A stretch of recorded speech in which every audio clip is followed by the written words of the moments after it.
Hello students, how are you? Now you are in class 8th and I am going to start very first chapter of your SST book history, which is modern period in Indian history, when, where and how. In previous classes, class 6th and 7th, you have studied about the ancient history and medieval history. In class 8, You are going to study modern history. First of all, you should know what is history.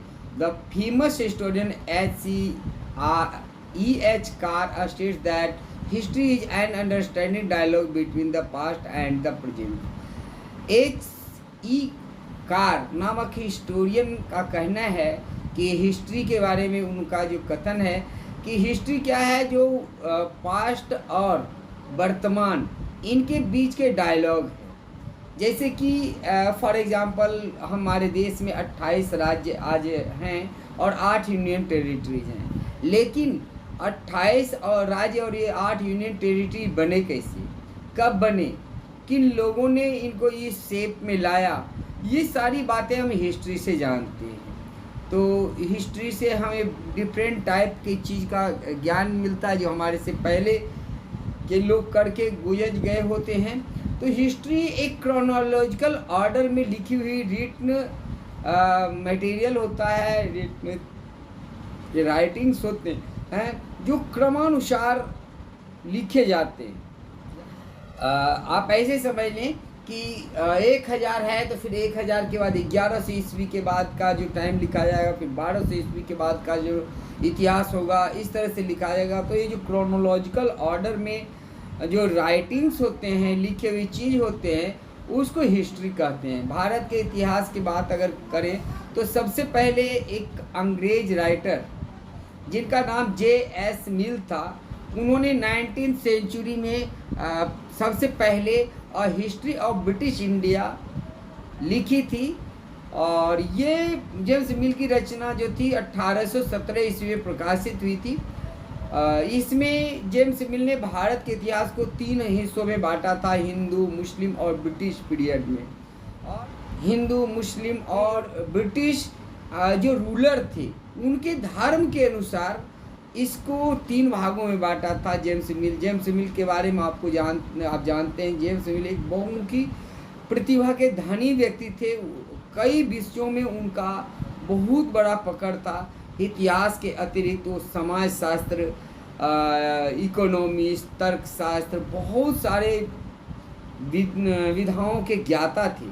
खैर, post independence जो हमारे इतिहासकार हैं, उन्होंने James मिल के इस thesis को challenge किया और भारत के इतिहास को दोबारा वर्णित किया और इसको 3 भागों में बांटा, एंशिएंट, मेडिएवल और मॉडर्न हिस्ट्री। इसी के अकॉर्डिंग आपने क्लास 6 में एंशिएंट हिस्ट्री पढ़ा, जिसमें आपने बिगनिंग से लेकर के हर्षवर्धन एज तक के पूरे कालखंड को देखा।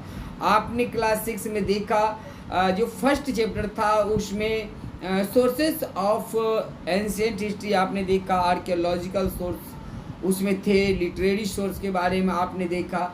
इसके अलावा क्लास 6 में आपने क्या पढ़ा? क्लास 6 में आपने इंडस वैली सिविलाइजेशन के बारे में पढ़ा, वैदिक कल्चर, वैदिक एज के बारे में, लेटर वैदिक, अर्ली वैदिक, मौर्यन डायनेस्टी, भगवान Buddha, Mahavira, Kushanas dynasty and Harshavardhana's dynasty, यहाँ तक की बातें पढ़ी। इसके अलावा जो सामाजिक, आर्थिक, सांस्कृतिक और जो कल्चर से संबंधित बातें थी उसके बारे में आप लोगों ने पढ़ा। सिमिलरली क्लास 7th में भी जो फर्स्ट चैप्टर आपका था उसमें आपने सोर्सेस ऑफ मेडिएवल हिस्ट्री पढ़ा था, अर्ली मेडिएवल हिस्ट्री और लेटर मेडिएवल हिस्ट्री के बारे में आप लोगों ने पढ़ा था। In this class you will study about the modern history. तो मॉडर्न हिस्ट्री में जो भारत का इतिहास एक अलग ढंग से शेप ले रहा था, एक बहुत ही अलग तरह से जो लार्ज सोशियो इकोनॉमिक पैटर्न था उसमें बदलाव आ रहे थे। From the description of Kings and dynasty, history moved ahead to incorporate social, cultural economic changes in the society in incorporate the life of history issue of the common people। पहले जो इतिहास लिखा जाता था उसमें राजा और उनके राजवंश, उनके इतिहास को प्रमुखता दी जाती थी, लेकिन अब जो इतिहास लिखा जाता है उसमें समाज के हर तबके, उनके सामाजिक, सांस्कृतिक, आर्थिक पहलुओं को भी समाहित किया जाता है, और अब इसमें कॉमन पीपल की भी बातें की जाती है। Transition to the modern period. Medieval period से मॉडर्न पीरियड में ट्रांजिशन, संक्रमण। द disintegration of Mughal Empire in 18th century was followed by the enhance of a number of smaller regional kingdoms। तो मुगल साम्राज्य के ग्रेजुअली धीरे धीरे पतन हो गया औरंगजेब के मरने के बाद में। 1707 ईस्वी में औरंगजेब की मृत्यु हो गई, और उसके मरने के बाद जो भी उसके सक्सेसर थे वो काफ़ी कमज़ोर थे, जिसके कारण जो क्षेत्रीय शक्तियाँ थी वो ज़्यादा ताकतवर होती चली गई, और बहुत सारे क्षेत्रीय किंगडम्स कायम हो गए। और इसी समय में कई सारे यूरोपियन ट्रेडर्स भारत आए, जिनमें ब्रिटेन, फ्रांस, पुर्तगाल और नीदरलैंड्स की कंपनियां भारत में व्यापार करने के लिए आई, और व्यापारिक कारणों से इन सभी कंपनियों के बीच में आपस में संघर्ष हुआ, और इस संघर्ष में जो स्पेनिश और डच, पुर्तगाली जो कंपनियां थी वो रेस से बाहर हो गई। उसके बाद फ्रेंच और इंग्लैंड की कंपनियों के बीच में एक राइवलरी हुई, यानी संघर्ष चलने लगा 1744 से 1761-62 ईस्वी तक, जिसे हम फ्रेंच एंग्लो वार के नाम से भी जानते हैं। इसको कार्नेटिक वार के नाम से भी इतिहास में जाना जाता है। और बाद में ये एक लंबा संघर्ष चला, और करीब 20-25 सालों के इस संघर्ष के बाद ब्रिटिश इसमें जीत गए, और जो फ्रेंच ईस्ट इंडिया कंपनी थी उसको रेस से बाहर होना पड़ा, और इसका परिणाम ये हुआ कि ब्रिटिश अब भारत में एकमात्र ट्रेडिंग कंपनी हो गई थी, और वो धीरे धीरे अपना प्रभाव बढ़ाते जा रही थी। इसी दौरान दो लड़ाइयाँ भारत में हुई, जो 1757 में पलासी की लड़ाई हुई, और 1764 ईस्वी में बक्सर की लड़ाई हुई। ये दोनों लड़ाइयों ने अंग्रेज़ों को भारत में काफ़ी मजबूत स्थिति में ले आया।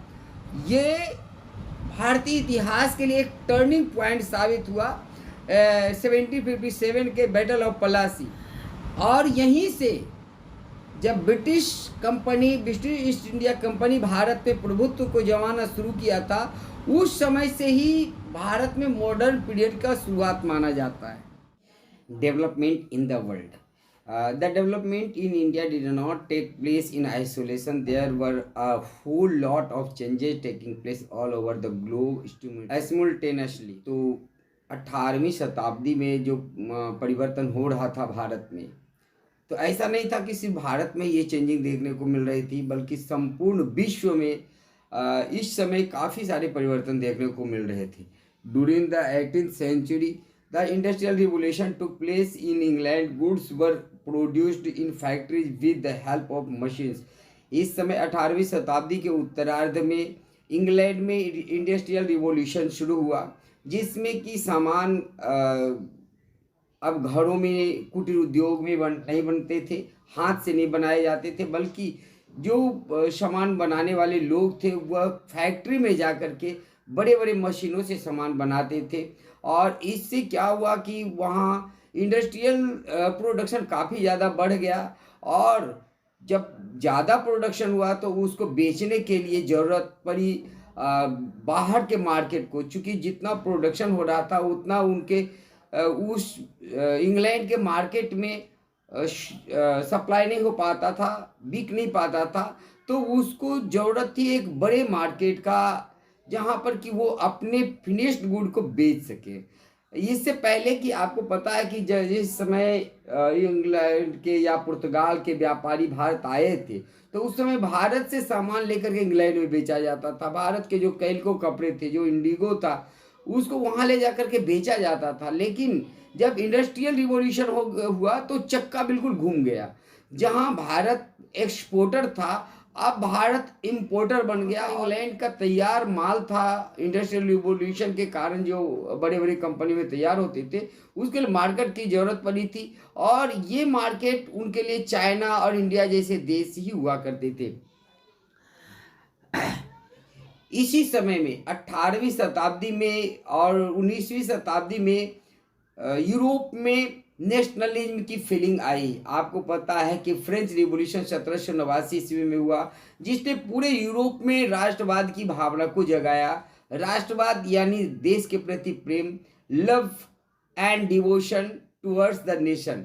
तो देश के प्रति प्यार की भावना थी, वह लोगों में जग रही थी और सभी लोग उसे जोड़ रहे थे। England try to consolidate its hold over the Indian territory through centralized administration। England जब भारत को ब्रिटिश ने जीत लिया तो उन्होंने भारत में एक केंद्रीकृत प्रशासनिक व्यवस्था बहाल की थी। ब्रिटिश जो सेंट्रलाइज्ड रूल स्थापित किए थे, वह पूरे भारत को एक पॉलिटिकल यूनिट के रूप में बदल दिया था। अब जो कई टुकड़ों में बटा हुआ हमारा देश था, जिसमें सैकड़ों राजा हुआ करते थे, अब वह सिर्फ एक अंग्रेज के छत्र छाया में था। और जब इंग्लैंड और यूरोप, फ्रांस, इटली, जर्मनी में जब 18वीं 19वीं शताब्दी में राष्ट्रवाद की भावना फैली, तो भारत भी उसे छूता न रहा और नेशनलिज्म की भावना हमारे देश में भी फैल गई, जो अंग्रेजों के अंततः नुकसानदेह साबित हुआ।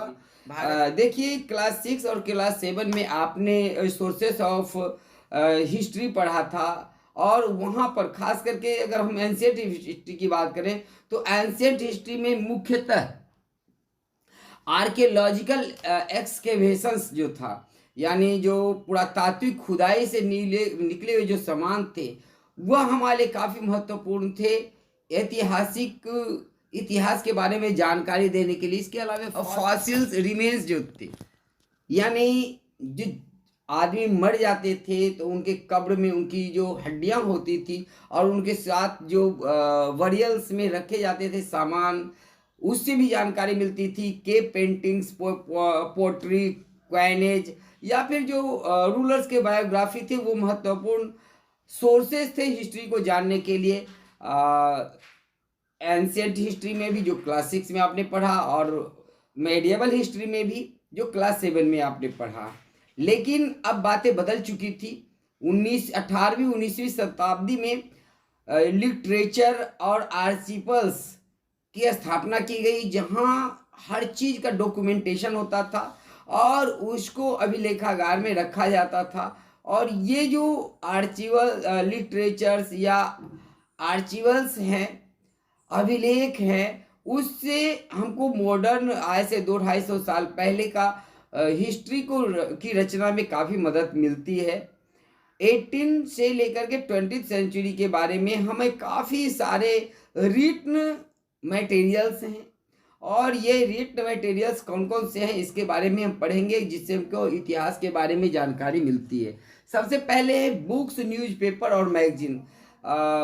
16वीं शताब्दी में गुटेनबर्ग ने प्रिंटिंग प्रेस, प्रिंटिंग मशीन का आविष्कार किया, और इसके बाद बहुत सारे किताब छापे जाने लगे, और इसका असर हमारे देश पर भी हुआ। हमारे देश में भी बहुत सारे किताब लिखे जाने लगे, जिसमें देश के लोगों ने अपने आइडियाज, अपने विचार को एक डॉक्यूमेंट के रूप में, एक प्रिंटेड मटेरियल के रूप में रखने लगे। और वो सारी किताबें, वो उस समय के जो डेली छपने वाली न्यूज़पेपर्स थे, जो मैगजीन थे, वो हमको मॉडर्न हिस्ट्री को कंस्ट्रक्ट करने में, बनाने में काफ़ी ज़्यादा मदद करता है। बंगाल गजट का प्रकाशन 1780 में कलकत्ता से शुरू हुआ, और तब से वो एक रिकॉर्ड, चूँकि जो भी अखबार निकलता है वो हर डेट को मेंशन किया जाता है, और उसमें जो डे टू डे घटनाएं होती है उसमें लिखी जाती है। तो यहाँ पर हमको एकदम परफेक्ट हिस्ट्री जानने के लिए ये जो स्रोत हैं, बुक्स, न्यूज़पेपर्स और मैगजीन पत्रिकाएं ये हमें मदद करती है। इसके अलावा गवर्नमेंट रिकॉर्ड्स, अंग्रेजों में एक बड़ी बात ये थी कि वह जो भी काम करते थे उसके रिकॉर्ड्स रखते थे। आज भी ये गवर्नमेंट, अंग्रेज सरकार के जो लिखे हुए कार्य हैं उसको द नेशनल आर्चिव्स ऑफ इंडिया जो दिल्ली में अवस्थित है वहाँ रखा हुआ है। इसके अलावा बहुत सारे डॉक्यूमेंट्स इस तरह के और बहुत सारे मैन्युस्क्रिप्ट्स जो हैं जो ब्रिटिश एरा को बताने वाले हैं वह इंडिया ऑफिस में रखा हुआ है। British India at the India office records London में रखे हुए हैं और उससे हमको इतिहास को जानने के लिए बहुत सारी मदद मिलती है। Diary and accounts of travellers, देखिए बहुत सारे लोग इस समय हमारे देश आए, क्योंकि अब दुनिया छोटी हो रही थी। फ्रांस से लोग आए, पुर्तगाल से आए, इंग्लैंड से आए या अन्य देशों से संपर्क जो बढ़ा था, तो यहाँ पर आने के बाद उन्होंने डायरियाँ लिखनी शुरू की थी और डायरी के साथ साथ उन्होंने जो ट्रेवलॉग्स होते थे, यात्रा वृत्तांत होते थे, उनकी रचना वो लिखे। और ऐसा मेनली जो ट्रेवलर्स के अलावे ट्रेडर्स थे, जो मिशनरीज थे, जो सिविल सर्वेंट्स थे, जो 18वीं से लेकर के 19वीं शताब्दी के बीच में भारत में आए और उन्होंने जो कुछ भी लिखा भारत के हिस्ट्री को इंटरप्रेट करने के लिए, उसकी व्याख्या करने के लिए, वो सब काफ़ी हैं। उससे हमें काफ़ी ज़्यादा मिलती है इन डायरी और ट्रेवलर्स के अकाउंट्स से।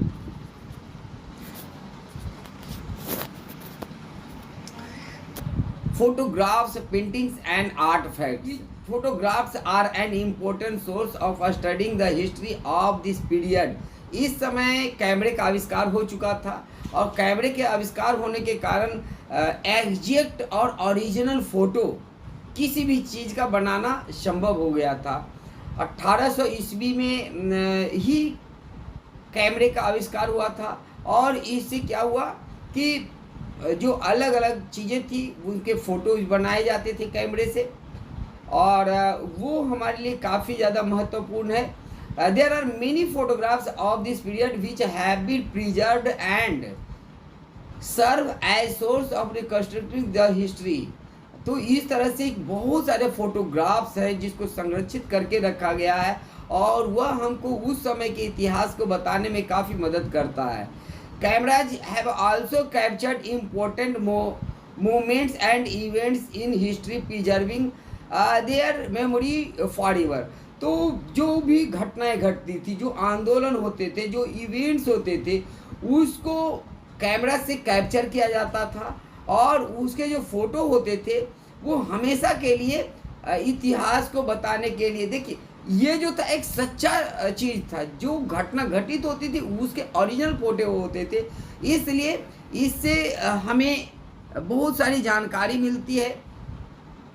For instance there are old photographs of monuments like the golden temples in Amritsar that shows how much the place has changed since then. अब देखिए जो गोल्डन टेम्पल अमृतसर में आज बना हुआ है, वहाँ आज से 200 साल पहले कैसी स्थितियाँ थी, तो जो फ़ोटो खींचे गए थे उस फोटो से पता चलता है कि वो एकदम वीरान जगह था जहाँ पर कि गोल्डन टेम्पल बना था। आज वो बिल्कुल क्राउडेड एरिया है। इसी प्रकार से अगर हम लाल किला की बात करें तो लाल किला और जामा मस्जिद के पास जो शाहजहानाबाद था वो बिल्कुल ही वहाँ कच्ची सड़कें थी, पक्की सड़कें भी नहीं थी और वहाँ भारत का बादशाह रहता था, पूरा बड़ा इलाका था। तो जो फोटोग्राफ्स हैं उसको, उस समय के फोटोग्राफ्स को आज के फोटोग्राफ से जब मैच करते हैं तो पता चलता है कि 200 सालों में क्या क्या परिवर्तन आए। Along with the photographs, paintings and artefacts also throw lights on the history of the modern period in India. तो ये जो फोटोग्राफ्स के अतिरिक्त पेंटिंग्स है, जो चित्रकारी है, जो आर्टफैक्ट्स हैं, उनसे भी हमको उस समय के हिस्ट्री के बारे में जानकारी मिलती है। They also tells us about the life of the people during the period. उस समय के लोगों का जीवन कैसा था वह हमको उन पेंटिंग से पता चलता है, उस आर्टफैक्ट से पता चलता है। Such as arms and ammunition, furniture, vehicles, have also been preserved in museums and by private collectors. They tells us about the technology and trends of those times. तो इस समय क्या होता है, बहुत सारे इस तरह की चीज़ें जो फर्नीचर बनाए गए, जो व्हीकल्स थे, उन सबको प्रिजर्व करके रखा गया है। प्राइवेट लोग अपने अपने म्यूजियम में उसको रखते हैं। उससे हमको पता चलता है कि किस तरह से टेक्नोलॉजी का विकास तब से अब तक हुआ है। हिस्टोरिकल स्ट्रक्चर्स, इस दौरान 250 साल के दौरान 18वीं शताब्दी से लेकर के 20वीं शताब्दी के बीच में कई सारे मोनूमेंट्स बने जो वहाँ उस समय के आर्किटेक्चर यानी भवन निर्माण कला के बारे में हमें जानकारी देती है। जैसे गेटवे ऑफ इंडिया मुंबई में बना। गेटवे ऑफ इंडिया का निर्माण 1911 ईस्वी में किया गया था, जब किंग जॉर्ज और क्वीन मैरी भारत आए थे। छत्रपति शिवाजी टर्मिनस भी इस तरह के एक उत्कृष्ट आर्किटेक्ट का उदाहरण है। इसी प्रकार से अन्य बहुत सारे बिल्डिंग्स हैं। इंडिया गेट, राष्ट्रपति भवन और पार्लियामेंट हाउस, ये 3 महत्वपूर्ण बिल्डिंग्स खास करके 20वीं शताब्दी में इनकी रचना निर्माण हुआ, जो उस समय के आर्किटेक्चर के बारे में बहुत सारी बातें हमें बताते हैं। तो ये थे आपके क्लास 8 हिस्ट्री का chapter first, modern period in the Indian history, when, where and how. इसको हमने अभी कंप्लीट किया है। एक ही वीडियो में पूरे चैप्टर को एक्सप्लेन किए हैं। वैसे तो मैंने इसके हर एक बिंदु को बहुत ही डिटेल से इसमें वर्णित किया है, लेकिन फिर भी अगर कोई ऐसा पॉइंट हो जो आपको समझ में नहीं आया तो आप कमेंट बॉक्स में लिखें, मैं आपको उसको फिर से एक्सप्लेन करने का प्रयास करूँगा। कोई भी क्वेश्चन आंसर है मैं उसका भी वीडियो बनाऊँगा। तो आपको ये वीडियो कैसा लगा, आप अगर हमारे चैनल पर नए हैं तो इसको सब्सक्राइब कर लें और लाइक करना ना भूलें। साथ ही क्लास 8 के जो भी आपके साथी हैं उनके बीच में इस वीडियो को शेयर कर दें ताकि वह भी इसका लाभ उठा सकें। Thanks for watching, have a good day.